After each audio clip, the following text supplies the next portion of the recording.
Alright, what's up, y'all? With the reception of Season 2, the game has really shifted in a way that most people aren't really okay with. So, in this video, I really wanted to give out some really powerful, universal tips that you may or may not have known that can help you out to becoming a stronger Tekken player, regardless on what the developers decide to do, right? There's going to always be some foundational things in the game that you can always rely on if you just understand that can help you counter a lot of this stuff, right? So I'm going to go over 5 different universal tips that can help you in your Tekken journey, okay? So the first one being that most people may not know, but power crushes are usually always punishable on block, right? I know it sounds simple, but it took me a while to figure this out. But usually you can punish those with at least a 10 frame punish. It'll look a little bit like this. So usually across the roster, universally, if you block a power crush, you can usually get a punish off with at least 10 frames. I believe some are 12 frames, some are 14 frames, like Laws for instance. This one is 14 frames, so you can punish it with a 14 frame. But mostly, you can punish these with at least 10 frames. So if you see them do a power crush, always probe it with the 112 lost 10 frame punish.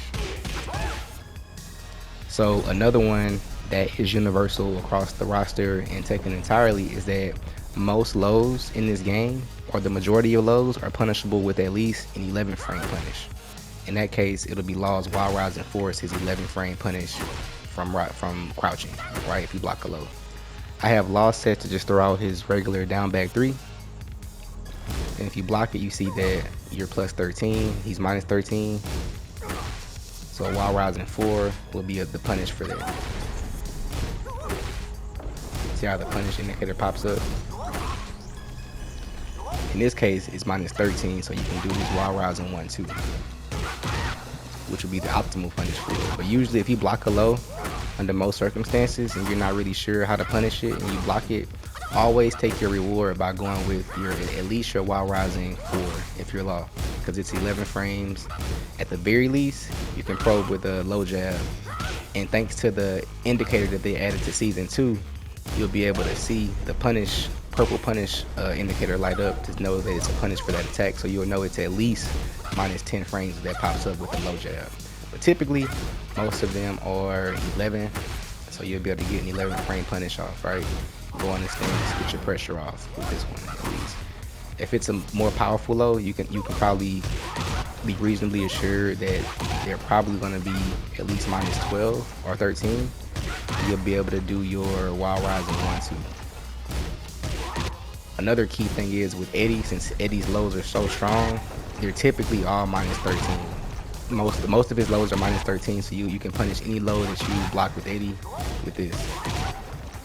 I think King has a few that are minus 11, so you use that one. But I think if you don't know the matchup at all and you're just unsure about the low, always probe with either a low jab or a Wild Rising 4, like that.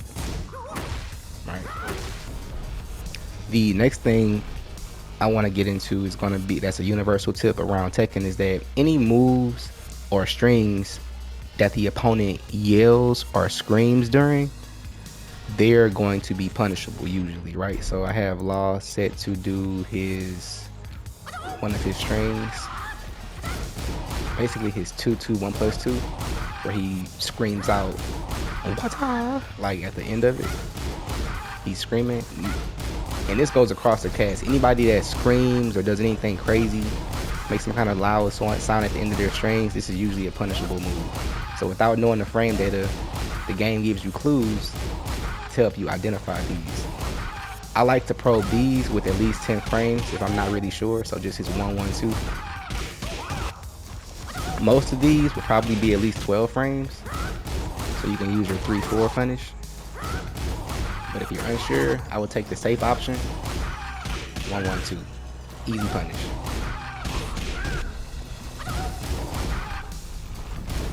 So remember, if they end up string and they do a loud scream, always think about punishing that if you block it.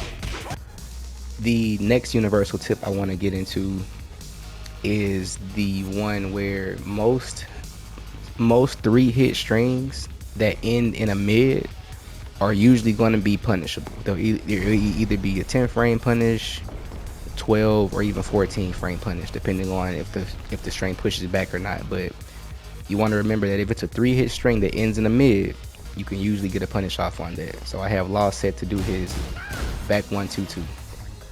It's his 3-hitting string that ends in a mid. Without knowing the frame data, you can kind of rest assured that you can probably get a punish off on that.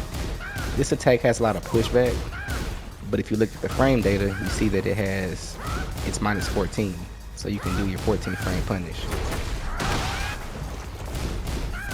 And this goes for most of the cast, by the way. I think there's only a handful of strings that are safe, but for the most part, you can always probe with just some type of punish, whether it be a 10 frame if it reaches, a 12 frame, or even a 14 frame. Just to see if there's any damage that you can get off of that punish and get your reward for blocking. Now, the last universal tip is one that I talk about often on this channel. It's the fact that anything that is 0 on block all the way down to -4 on block, you can always sidestep.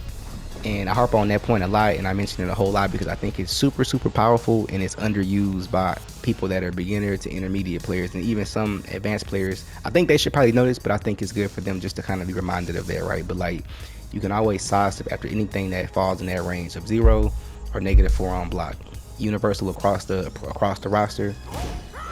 So down 4-1 is 1 jab plus on block. Anything that's 0 on block, you can sidestep and get out of the way, right? So this is really strong because it'll help you figure out the opponent's timing. It'll keep yourself protected. These moves, they're 0 on block, they're -4, so they're safe if you want to block and just not really do anything. Just to get data to see if they like to mash. If they like to mash, you can just sidestep and make them pay for that, right? Really powerful tip to use, and I think it's super underrated, which is why I saved it for last, and also one that I usually mention a lot on this channel. So if it's 0 or -4 on block, just to reiterate, you can always sidestep. So that just about does it for this video. These are, again, some universal tips that I found that are really powerful with Tekken, that can help you along your journey regardless on what the developers decide to do with the game. These are usually staples that will last the test of time, all the ups and the downs with the patches and everything with the game that's going on. So I hope these help you out, and hopefully I will see you guys in the next one. Peace.